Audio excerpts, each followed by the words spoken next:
விசாக 4ஆம் பாதமும் அனுச 4 பாதங்களும் கேட்ட 4 பாதங்கள் இருக்கு. ராசி அதிபதி செவ்வாய்.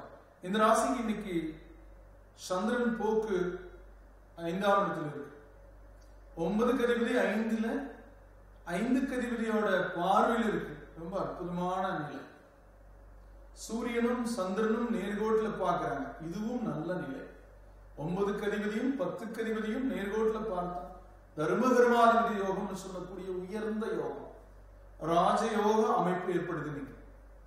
இந்த அமைப்போட இருக்கக்கூடிய நிலையில் இன்னைக்கு ஆனந்தமான சூழல்கள் குடும்பத்தில் உருவாகும். நல்ல செய்தி காதுக்கு வரும். உடல் ஆரோக்கியம் பெறும். கல்வியில நல்ல முன்னேற்றம் இருக்கு. ஒரு நிம்மதி கிடைக்கும். ஒரு பூரணம் கிடைக்கும்.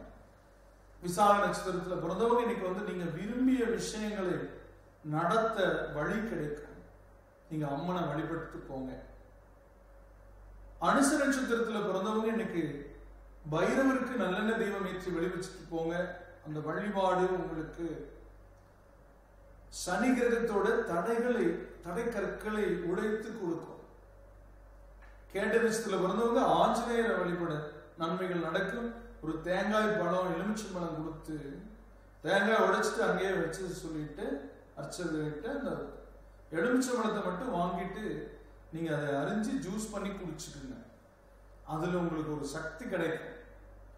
அப்ப நீங்க எண்ணிய காரியம் உங்களுக்கு கைகூடும். உடல் அசதி சோர்வு நீங்கும்.